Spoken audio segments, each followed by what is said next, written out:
This is On the Other Hand, a podcast sponsored by Braver Angels in Arkansas that explores politics and other issues of importance to Arkansans through conversations with community leaders. Stay with us as we talk to another leader in Arkansas who works across differences to get things done and to bring us closer together. Hello and welcome to On the Other Hand. I'm your host, Glen White. I'm here with my co-host, April Chatham Carpenter, as usual. On our podcast, April and I interview community leaders in Arkansas who in some way work towards solutions across various political or other divides, or who in other ways somehow reach across various divisions within our community. Today we have a repeat performer. April, tell them who it is. Glenn, I'm very excited today. We're pleased to be spending time with Ryan Norris. Ryan's actually been a friend of Braver Angels for a bit, both the national and at the state level. Ryan is also the state director for Americans for Prosperity Arkansas. Welcome to On the Other Hand, Ryan. Thank you for having me back. Ryan, I know you were one of our earliest interviews on our podcast, and we just have heard some good things about the work that you've been doing in the state of Arkansas, so we wanted to get you back on. So let's start, though, by having you tell us a little bit about your current work and what you view as some of the most important work that you're doing currently for those who might not know what you do.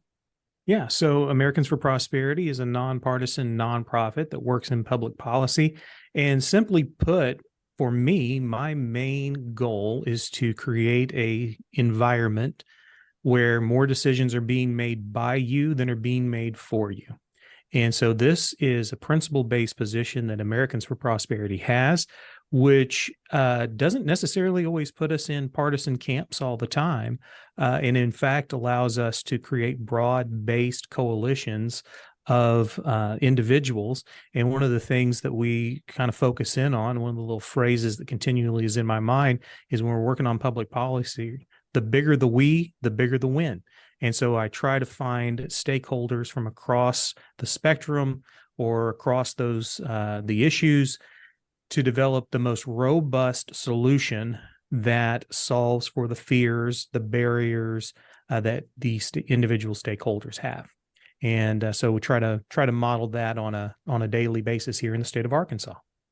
That's wonderful. I know that Americans for Prosperity is seen as more of a red-hued endeavor in terms of its kind of history.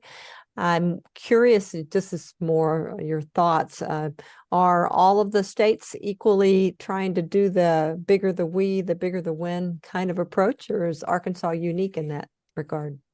I would say that we're kind of the tip of the spear on that endeavor. And partially because at the time that I came in to Americans for Prosperity, there was this shift and this change. There was a dissatisfaction with the policy advancements or lack of policy advancements that were happening just through a partisan approach. And so the idea was there has to be another way of doing business for the people than just trying to get partisan majorities in so that each side could win, winner take all kind of approaches.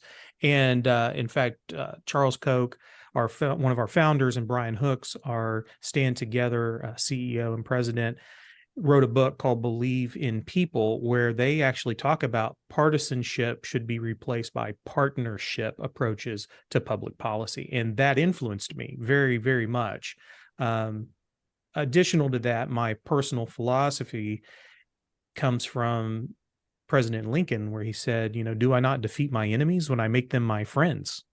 And that's my approach, is that I have friends across the political spectrum, and I'm not just transactional, but I want to understand what it is they care about, why they care about that, and I want them to convince me to care about it.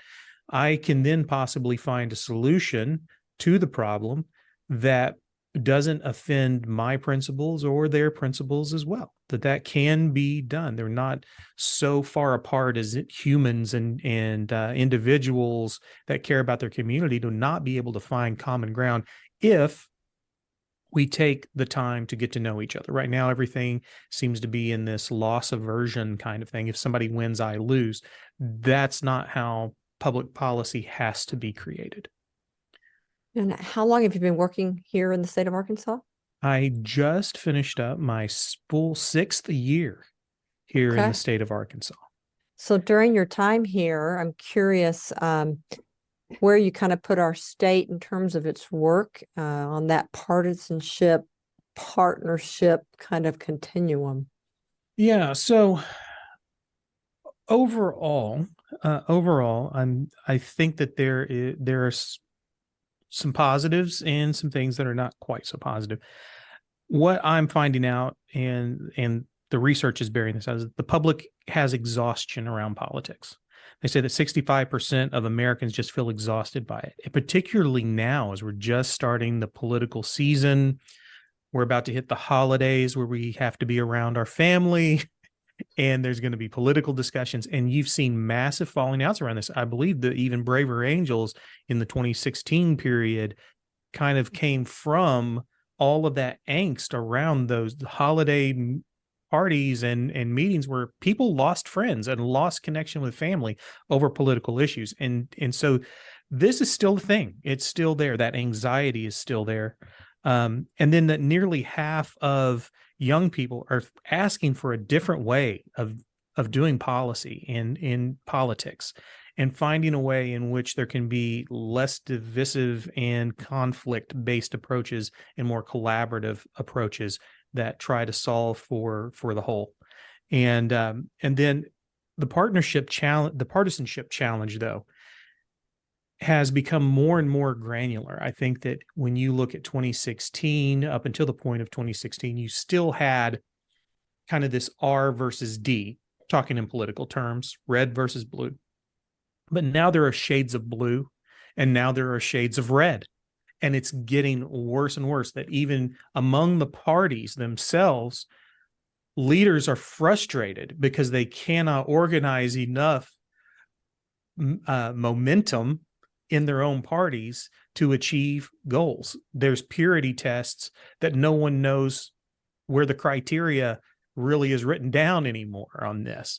That is leading to just exasperated people who see, again, we're about to hit up against another debt ceiling here on the federal level, and already individuals saying, well, this is what we're going to send you, and the other side saying, well, we're going to say no. And, unless you do this, and you have to do all of our stuff. And we're like, well, no, you have to do it all our way. And no one is working on behalf of the people when we have such big issues as inflation in the economy and world affairs that are going on that require them to work together. But the people want it, but for some reason, this system is not allowing that to happen because it has a different set of incentives. And so that is still there. The good news is that there is movement. There's bipartisan legislators here in the state of Arkansas. There's a group called the Arkansas Future Caucus that includes Senator Clark Tucker, Senator Breanne Davis, Representative Aaron Pilkington, and Representative Jamie Scott. And this organization, the Arkansas Future Caucus, they are actively seeking ways to work together across the party lines. And Representative Pilkington and Representative Scott have put forward some great legislation that had broad bipartisan support, and then also have been in front of groups and organizations speaking together on how they're trying to do that work and what they would like to see citizens do to try to work together. So they're setting some really good examples. So there's the bipartisan legislators. You even have bipartisan legislation. I point to an interesting one in the 2023 session, House Bill 1429. Now, this is an interesting one because what it was, a bill that would allow unauthorized residents to acquire a limited driver's license that could not be used for voting, and would allow them to purchase car insurance, identify themselves, prove that they've been paying their state taxes. And what was fascinating about this bill is that when we have this crisis at the border, we have very high emotions around the immigration issue.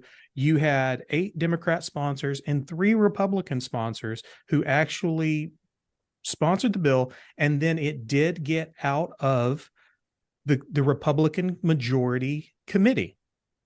And then on the floor, it failed.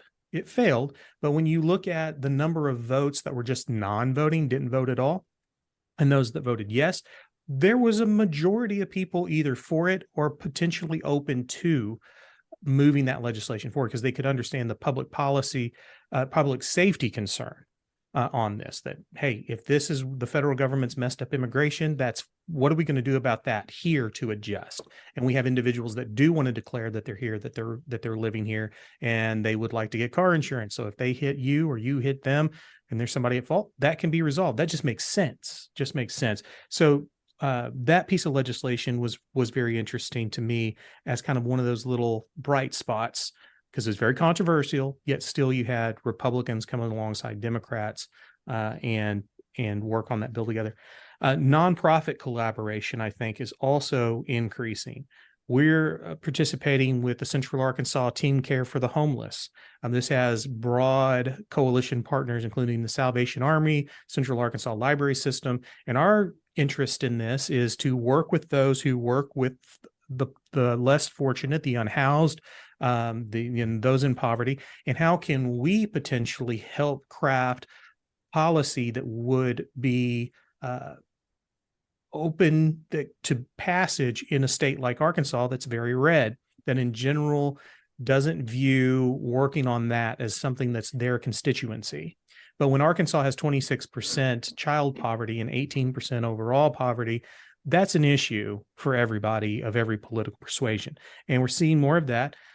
Also recently, Americans for Prosperity, red-hued in the work that we do. We are being invited by blue-hued organizations to interact and engage. I was very honored to be able to have a short address to the NAACP chapter here in Little Rock, and able to talk about the need for anti-indifference. In general, what I see is that people do not work on things that they don't feel like that they care about, or they're just indifferent to the needs of people they don't think are on their team. I think we need to change that mental model to one to where we're anti-indifferent, that when I see someone in need, my question needs to be, why are they in need and how can I help? As opposed to be like, they're in need, but they're wearing the wrong team colors, so I shouldn't care. But I'm seeing more of that. And then nonprofit coalitions are being talked about and discussed the foundation of groups that would be the nonprofits who advocate here in Arkansas, and they are across the spectrum, but saying, how can we as nonprofits that care about these things get together so that we can find the broadest amount of policy that we can work on together, use our relationships to help advance things that we all care about. So bipartisan legislators, we're starting to see more of them. They're willing to do that work. Bipartisan legislation is happening. Nonprofits are starting to collaborate a little more together. Well, you provided lots of examples. I appreciate that. We'll get into some other examples as we move forward. Yeah, and it occurs to me what you were saying is something I've noticed too. There's been polarization between the parties, and that's what Braver Angels came together to try to address. But I've noticed the same thing, polarization within both parties. So it strikes me that it would be helpful if both parties would maybe have someone like Braver Angels or that kind of approach to get people who are on theoretically the same team to talk with each other and find some common ground, because that's what it's all about, is finding the common ground so you can solve problems by saying, okay, we can agree upon this, let's do something about that. It kind of makes me think that, wouldn't it be great, and maybe that's too much to ask for, but maybe it will head in that direction of having a coalition or a caucus in the legislature of people who are both moderate and principled on both sides, to get together to solve problems and to enact legislation, and leave the folks on the extremes on both sides out if they're not going to be helpful in that role. So that is an approach that I think is needed, and it's not to the exclusion of those that, like you're saying, that if you're willing to participate in this, you can be on any side of it and as extreme down the left or the right as you would like. That's true. Because I think all those voices need to be heard. And I'm not correcting you by any means on that, Glenn. It's just I agree with you. and I think there's some examples we can talk about to where the further the left and the further the right have come around in a horseshoe fashion to be on Yep. the same side about some things. And I think there's policy we can talk about recently here in Arkansas where that's an example.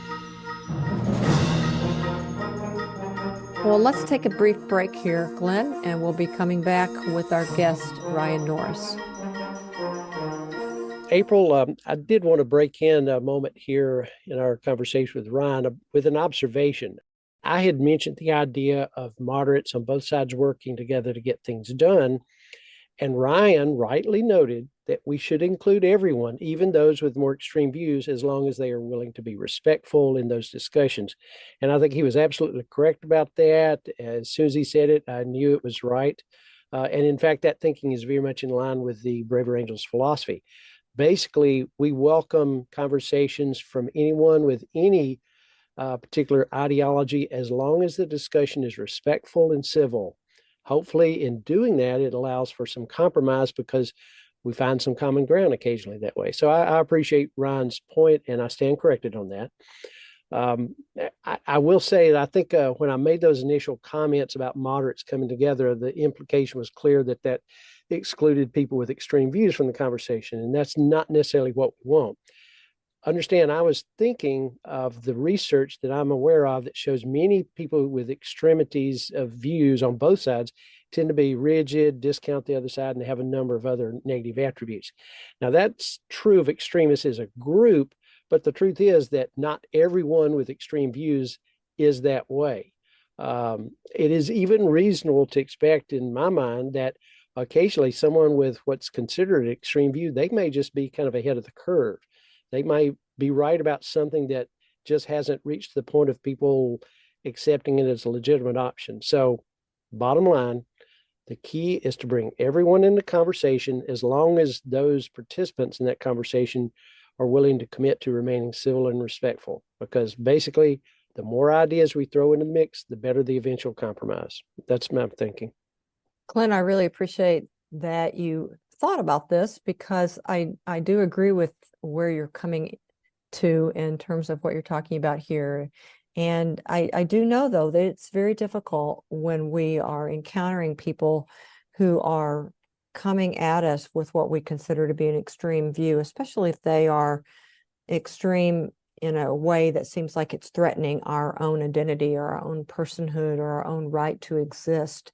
And I think that's just a very difficult place to be. I remember Monica Guzman when she came to the University of Arkansas at Little Rock, and part of her book on I Never Thought of It That Way, one of the questions she was asked was, is there a red line that you draw in the sand where if a person crosses that, you aren't willing to have a conversation with them? And she thought about it, and she said actually that she's been asked that quite a bit, and she has not changed her mind in terms of what she says as she has really come to embrace intellectual humility and curiosity. And she basically said, no, there's not. If I can see them as a human being worthy of existence, then I can have a conversation with them where I'm able to try to take their perspective, not agree with it necessarily at all, but at least be curious about why it is that they're coming at something from a particular perspective. The other thing that I would add to what you just said is that I think it's really important that we recognize that when a person is an extreme on one issue, that doesn't mean that they're extremist on everything. And many times we can find things that we have in common with them if we sit and listen and hear their stories and see them as a human being and begin to understand where they're coming from. So thank you for sharing that. I really appreciate it. Well, I appreciate your thoughts too. That's good. It just kind of reminds us once again that what we're advocating in Braver Angels is not easy, and it can be a little scary. So I guess it fits the notion of Braver Angels. It takes some courage, but if you'll stick to it, then you can find things working out better than you might have thought at first. And so I appreciate what you've had to say. Absolutely. I tell you what, let's get back to our conversation with Ryan. Sounds good. Welcome back to our interview with today's guest, Ryan Norris. I had heard that you and Americans for Prosperity were involved in the spring regular session of the legislature here in Arkansas, and you that was when they were working on the LEARNS Act, and that you guys were involved in some fashion. Now, as most people know, the LEARNS Act resulted in several changes in how Arkansas is going to approach public education. One thing it did, I think most people were happy with, was the teachers' raises. Another key part was providing public funding via vouchers for parents that could use that money to enroll their children in private or parochial schools if they wish to do so.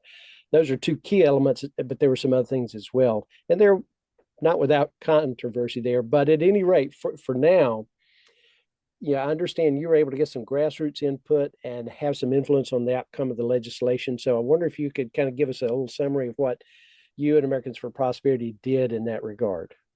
Yes. Primarily our input was around the advocacy components and fostering dialogue with the various stakeholders in Arkansas. And the LEARNS bill was a large bill, 144 pages. Many people talk about, did that person not read all the bill? Well, I will tell you that I did read every line, even the strike through sections. So, that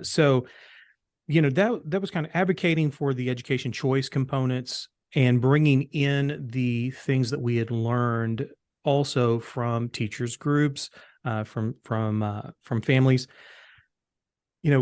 The conversation around LEARNS has been decades old, or not around the policies that ended up being in LEARNS. Some of them are decades old, and AFP has been around for about 12 years, and we've been involved in those conversations. But educating citizens and policymakers is kind of the number one primary thing that we did is, here, what are the options that you need? And here's some ideas. And then here are the options that people want, and here are some ideas. And then just raising that awareness.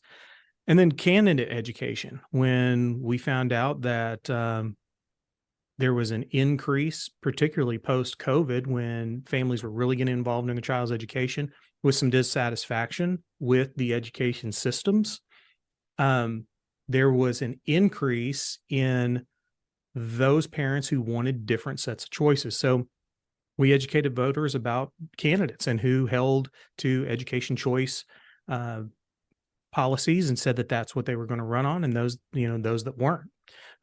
So that was another component that we participated in. Then facilitating a policy working group.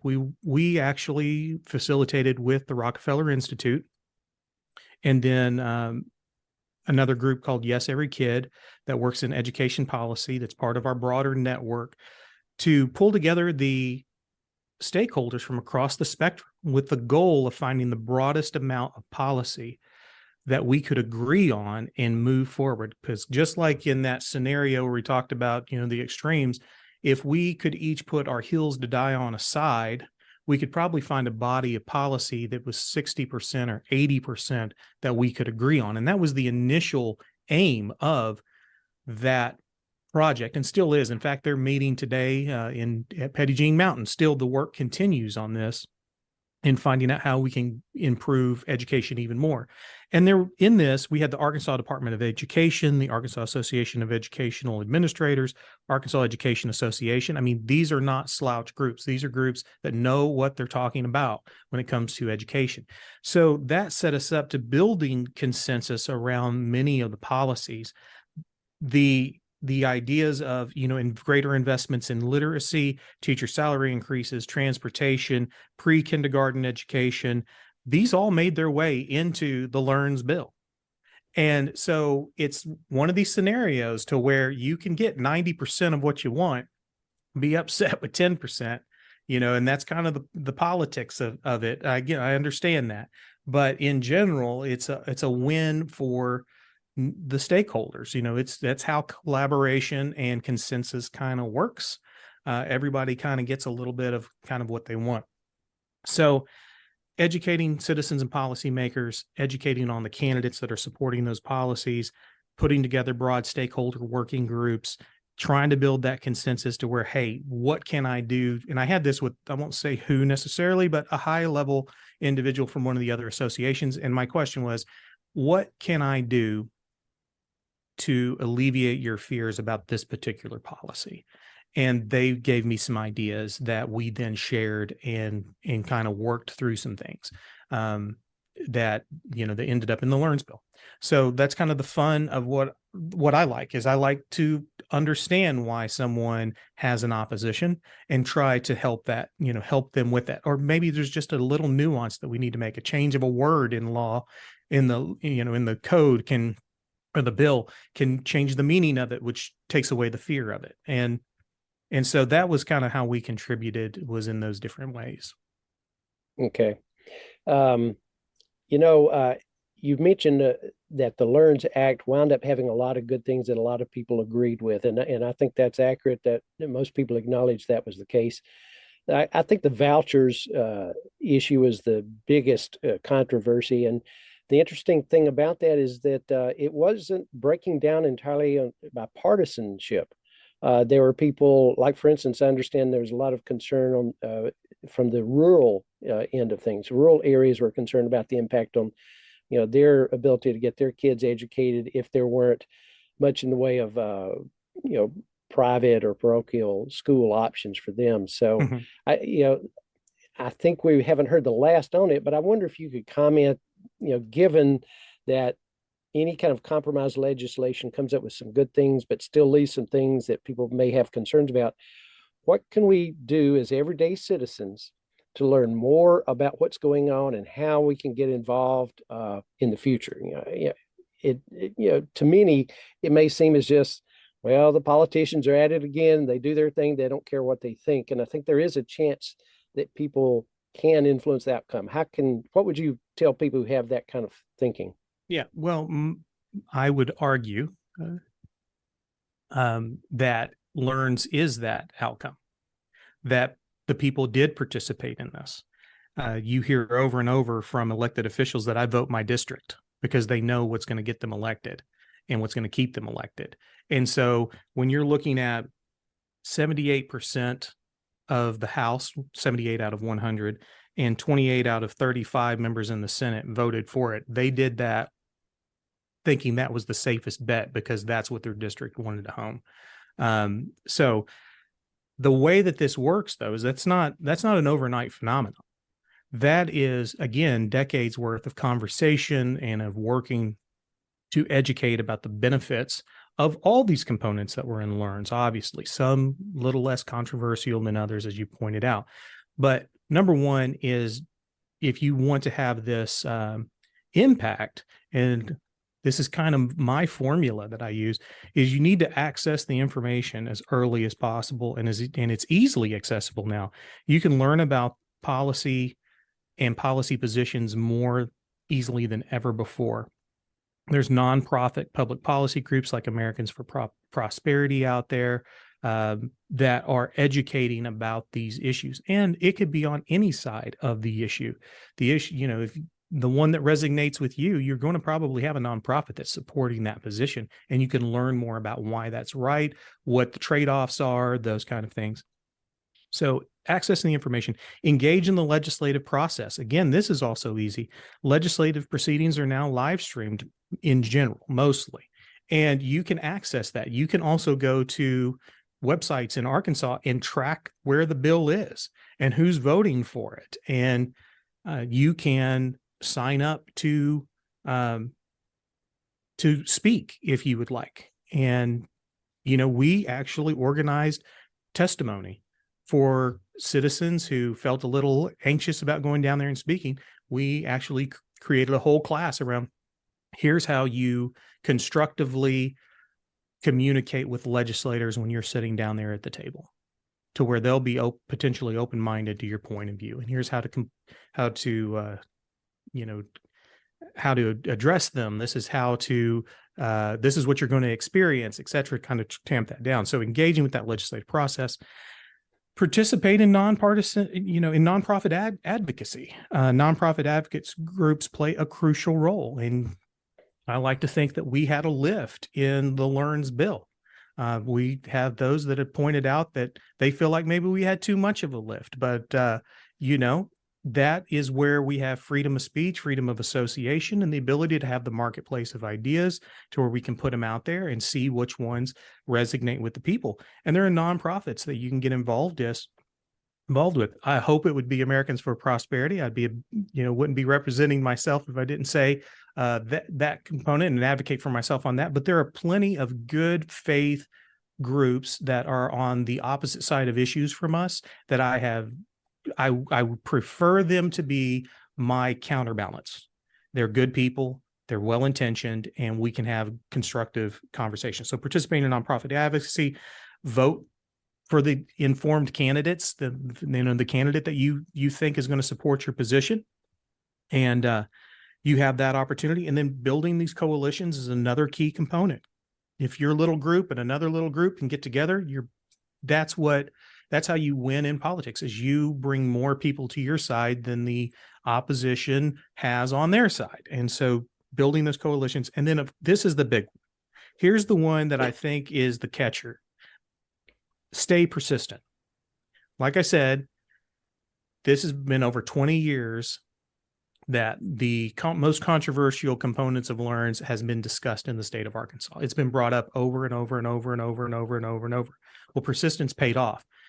I would point that in the same arguments against the controversial points of LEARNs were brought up in 2021 around the philanthropic scholarship, the tax credit scholarship. You donate money, you get a tax write-off for you individually or for a corporation, and those monies would then be used for private school education tuition.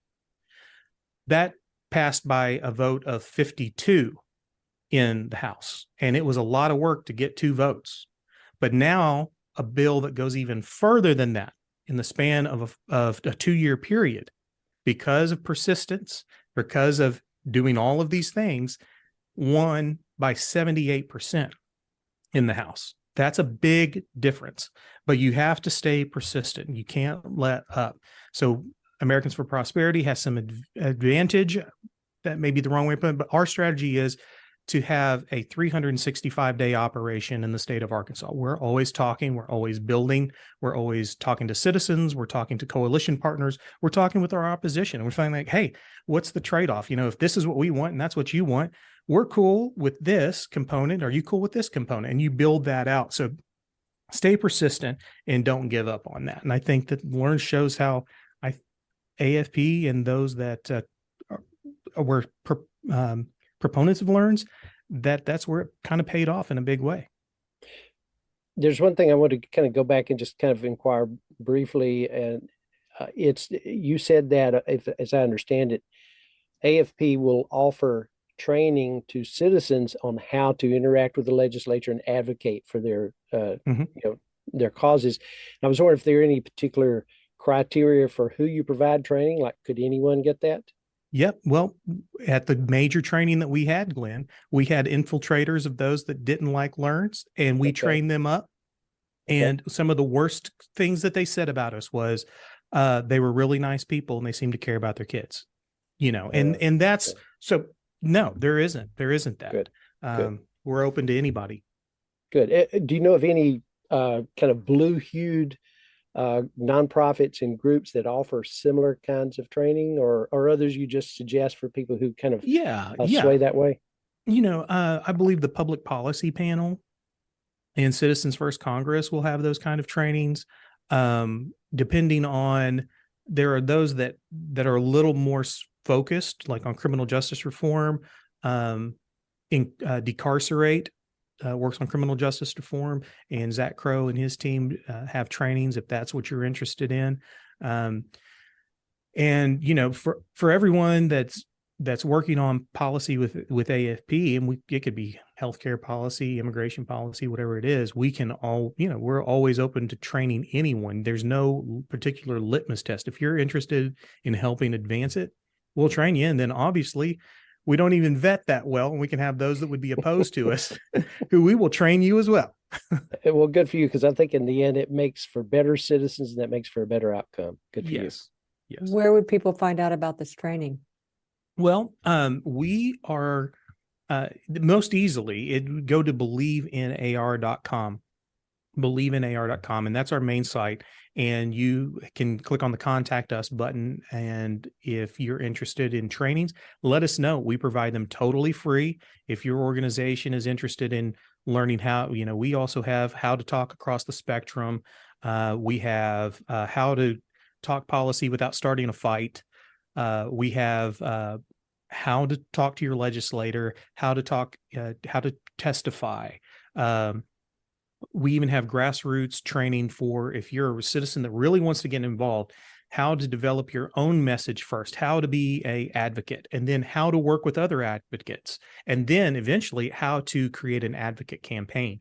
We've had individuals come in, take those 3 levels of courses and walk out the door, implement them, and create change at their city level or at their county level and run for higher office even. I'm familiar with some of those trainings through the Grassroots Leadership Academy because you guys were doing some of them to try to see if we could adapt them for training for Braver Angels volunteers at the national level. So I really found them to be helpful when I went through some of them. So I appreciate the work that you're doing and that it's to help all citizens actually get involved. Well, April, that's all we're going to talk about for the moment, but we do have a number of things that we still want to get into with Ryan. So make sure we all stay tuned for the second part of our conversation with Ryan Norris.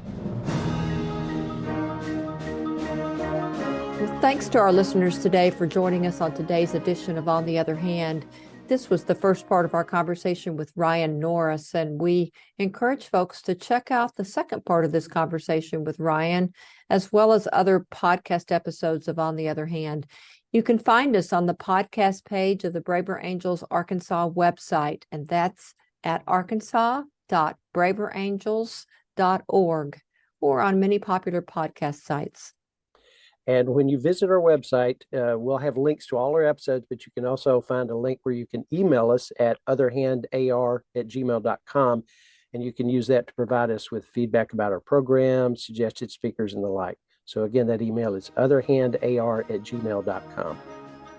On the Other Hand is sponsored by Braver Angels in Arkansas. Music was composed by Randall Standridge of Jonesboro and was performed by the University of Northern Colorado Symphonic Band, Dr. Richard Main, conductor. From your host, Glen White. And April Chatham Carpenter. Let's all do our parts to bring our community closer together.